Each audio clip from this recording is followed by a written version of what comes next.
Well, good morning, Oneness CSL. It's really a delight to be with you again and our global family as we explore together the ebb and flow of living a spiritual life. Reverend Jenna, that was an awesome sacred activism talk. I love the topic before something and against nothing. I'd like to first begin in the acknowledgement that Colombia inhabits the sacred traditional territory of the Piscataway, and we are heart grateful. This Sunday, we continue exploring our monthly theme, Open to Possibilities, with the topic, The Art of Letting Go. Now, the art of letting go is the expression, to me, or application of human creative skill and imagination in moving from a limited perspective to an ever expanding perspective. So, what do you want to let go of? Is there a person, a place, environment, career, thing that you are ready to say goodbye to? I think what we really want to let go to is our attachments to these things, or meaning the attachments to getting our needs met outside of ourselves. So letting go of our propensity to place expectations on others. Most silent demands we have are all around meeting our needs from outside of ourselves. Think about that for a moment. And where are these attachments born? Well, they live within our subconscious belief patterns. Now, all of you know Eckhart Tolle. He's the author of Power of Now. You probably know, too, if you read the book, that he was a Cambridge professor who found himself living on a park bench for a couple of years, out of which his life path was changed. His environment was changed. All was left behind of physical and material identity. And then he merged spiritually, mentally, emotionally, and bodily with the beloved. Our ego is highly distracted by being involved in others' needs and business. We need to lay down that propensity we have to focus on the other in order to define ourselves or our value and values. Sometimes our habits on attending others or situations outside ourselves, where we apply our skills and abilities such as compassion and kindness, love, problem solving, can be deterring us actually from asking this question: do I believe I have the capacity to look after myself, to care for myself, to be responsible to get my needs met? Or are my actions and attention giving someone else exactly what it is I want? Someone to care for me, instead of me having to do it all myself. I'm going to repeat that. Are my actions and attention on others or outside of myself giving someone exactly what it is I want? Someone to care for me instead of me having to do it all myself. Growing beyond the person we believe ourselves to be can leave us feeling vulnerable. And when we are feeling vulnerable, the common reaction is to protect ourselves by creating boundaries. Now, that can be a good thing, kind of like drawing a line in the sand, or it can be a new name for the old walls we had erected in the past. It feels so good to let go. Not when other people tell us to let go and move on, but when we ourselves see the necessity of it. Letting go doesn't mean forgetting or whitewashing the other person's behavior or our own. It means keeping ourselves, I don't want to use the word protected, but maybe guiding ourselves away from the corrosive effects of staying stuck. For instance, and Reverend Jenna mentioned this, anger, chronic anger and bitterness dissipate our energy and certainly sap our creativity. You know, each of us has just a certain amount of energy that fuels our spirit.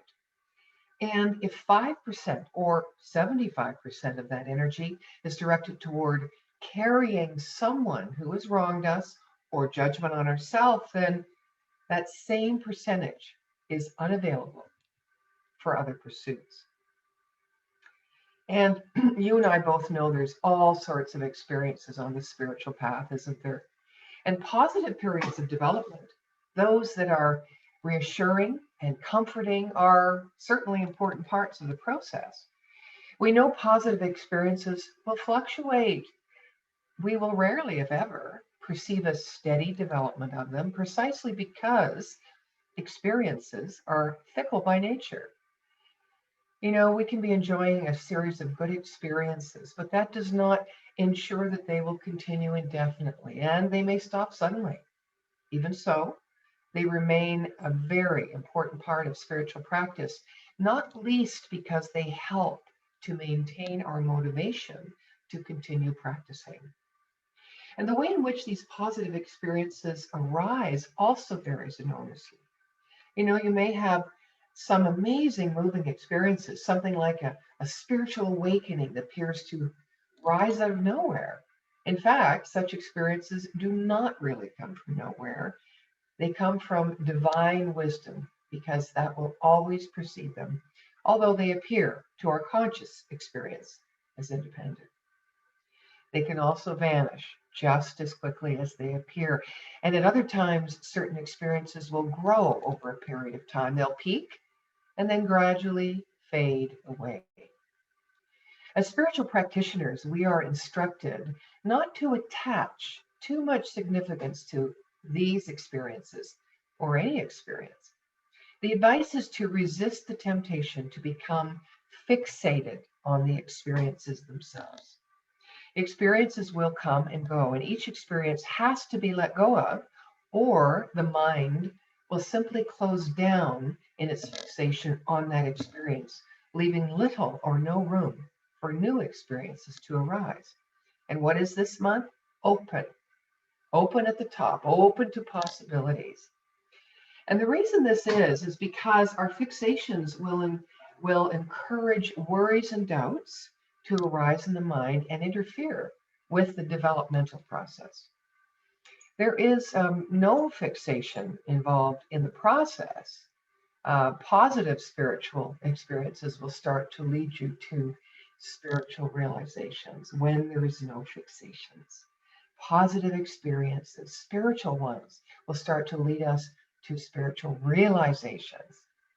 Now, I've studied Buddhism. I love that teaching, or its teachings, and the Buddhist teaching distinguishes between spiritual experiences and spiritual realizations.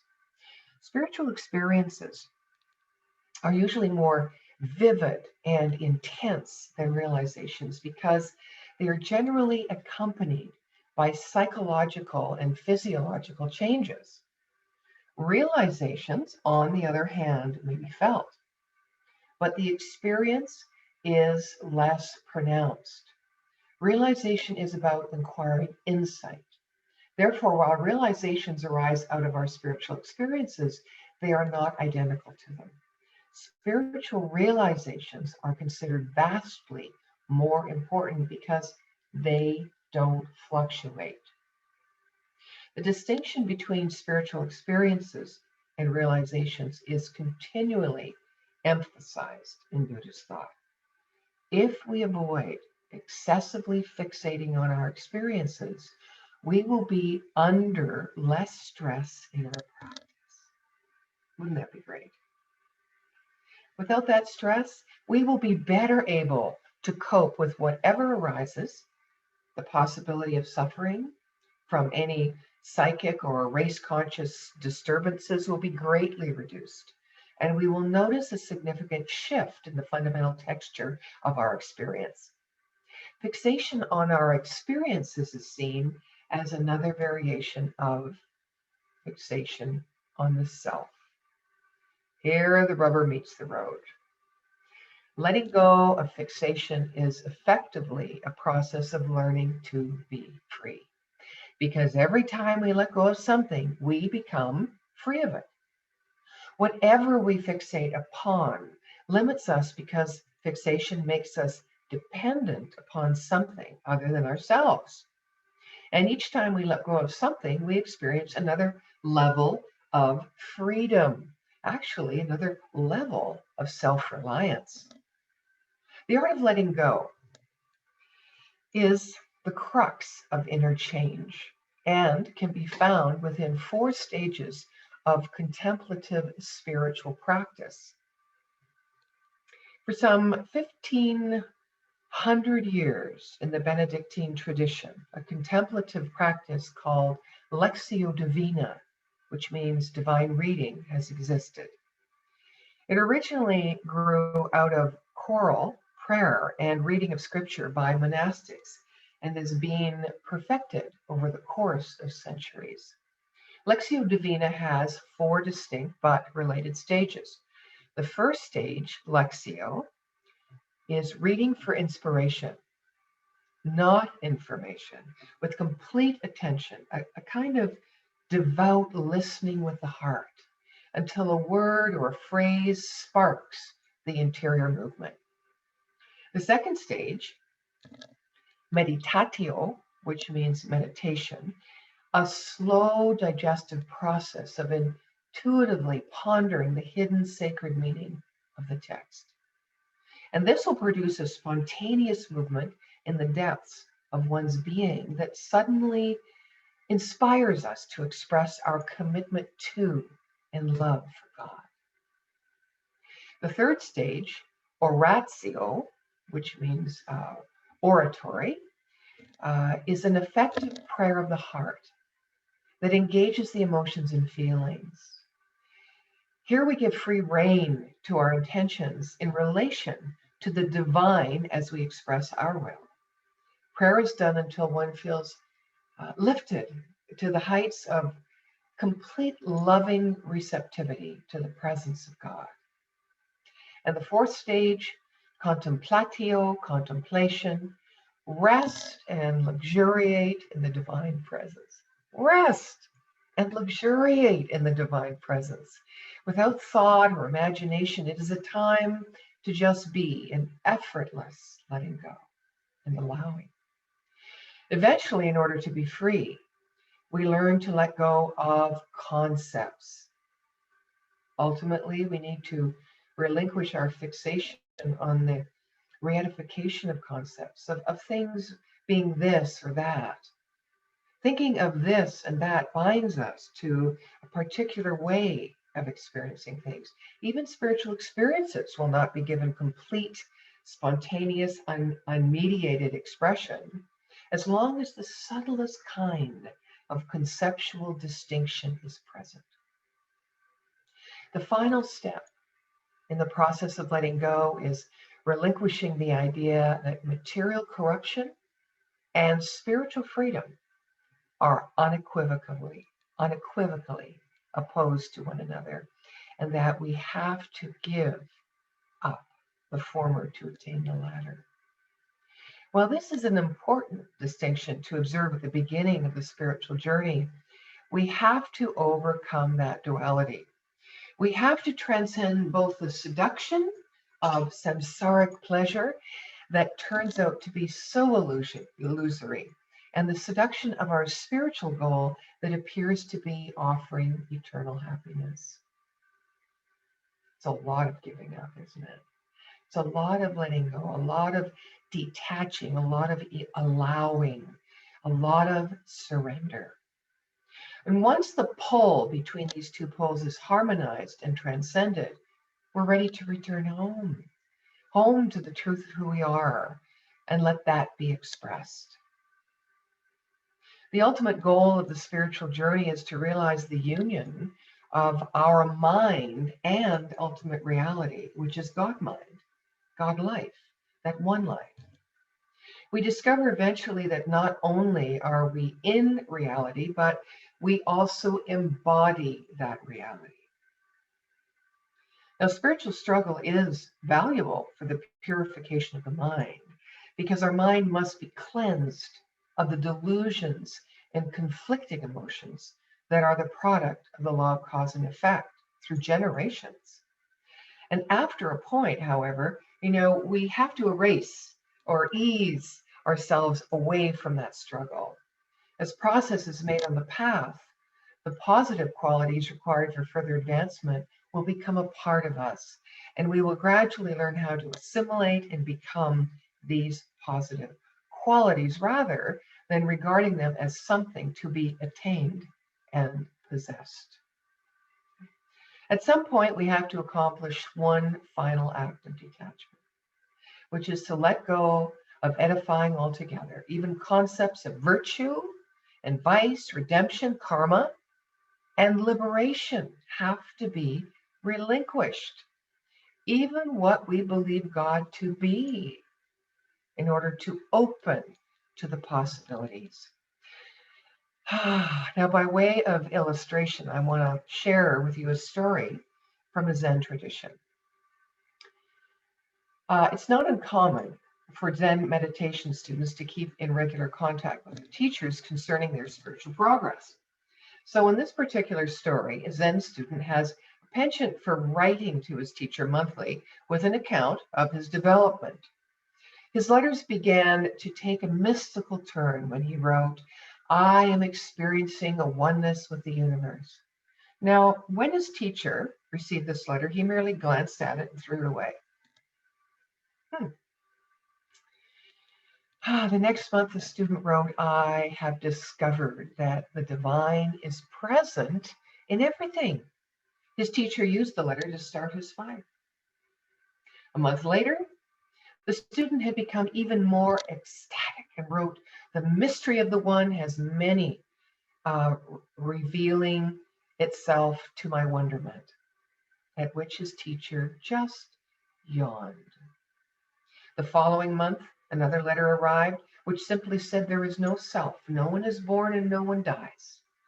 At this, his teacher threw his hands up in the air in despair. After the fourth letter, the student stopped writing to his teacher, and after a year had passed, the teacher began to feel concerned and wrote to his student, asking to be kept informed of his spiritual progress. Well, the student wrote back with the words, "Who cares?" And when the teacher read this, he smiled and said, "At last, he's finally got it." At the end of the journey, we will be able to engage in everything on both the material and the spiritual planes without being tainted by them, because a spiritually realized being is no longer affected by the world in the same way. Without going through the trials and tribulations of this journey, however, we'll never find our home. We cannot simply stay at home and say, "I'm already where I want to be." It is only the journey that makes us realize our true potential. And only at the end of the journey will we understand that the goal is not to be separate from the starting point. That is the attainment of Buddhahood, the natural state of our own mind. And this is what Holmes taught when he said, describing multiplicity from unity, he said, "The stuff out of which our human bodies are made is the same etheric substance from which all things are made." He goes on to say that so close is the union of creation with the Creator that it is impossible to say where one begins and the other leaves off. We know that love is all there is, and that love lies underneath our anger and our fear. That love is the essence of God and our true nature, and that in order to have love, we need to be loved. And that it is in the being that we no longer feel the need to have. In this state of union between us, the lover or the feminine and the beloved spirit, God, the masculine, our soul is integrated, and the self's small s becomes no thing. In other words, we identify ourselves not as an individual based on personality, behavior, past experiences, or future goals, even dreams, but as an individualized expression of the one, which includes our individuality. In the experience of the dark night of the soul, we become nothing. The beginning of the dark is the beginning, St. John of the Cross says, of blessedness. For it is the time when we give up the notion that we have what it takes to remedy any situation and surrender ourselves and even our notion of self into the mystery. Here we connect to something greater and transcend to the causal plane from the physical plane. We lay down what we know and prayers of barter and merge with universal intelligence. It is in this place that we develop simple, loving attention to the beloved. So if we let go our complex attachments that have been built over millennia due to our ego belief in our good being outside of ourselves and our striving to get to be something other than what we are, we can get excited and be in awe with the simple beauty of life before us. We are letting go all the time, aren't we? But half the time, we don't even realize what we're letting go of. We're not aware. How can that be that we feel the letting go of some things and create such a fuss around letting go other things? Oh, my friends, you know, St. John of the Cross, who wrote The Dark Night of the Soul, he said, dark night is not going through ups and downs in our daily lives with health, financial problems, relationships, heartbreaks, and the like, and coming out the other side. It's not something that our egos or personalities can be or desire to be proud of. It does not register on the scales of achievement. It's a soul experience. It is an emptying out of the self. It is creating a big enough space for the essence of spirit to move in, lock, stock, and barrel. It is a time which literally leaves us changed, so that truly there is no importance, no subjective feelings to what transpired before. Please join me in a benediction. Mm, mm. There is only one life, and that life is God's life. And that life is perfect. And that life is our life now. I know something as you do. It is that there can be no despair when you remember why you came to earth, when we remember who and whose we are. The good words we say and the good deeds that we do are not ours. They are the words and deeds of the creative loving impetus that bore the world with things. The energy of life is self-expressing as us. In that spirit, I hope you will write this on your wall, that when a great ship is in the harbor and is moored, the ship is safe. There can be no doubt. But that is not what great ships are built for. Life is a blessing, and so are we, and so it is. Amen.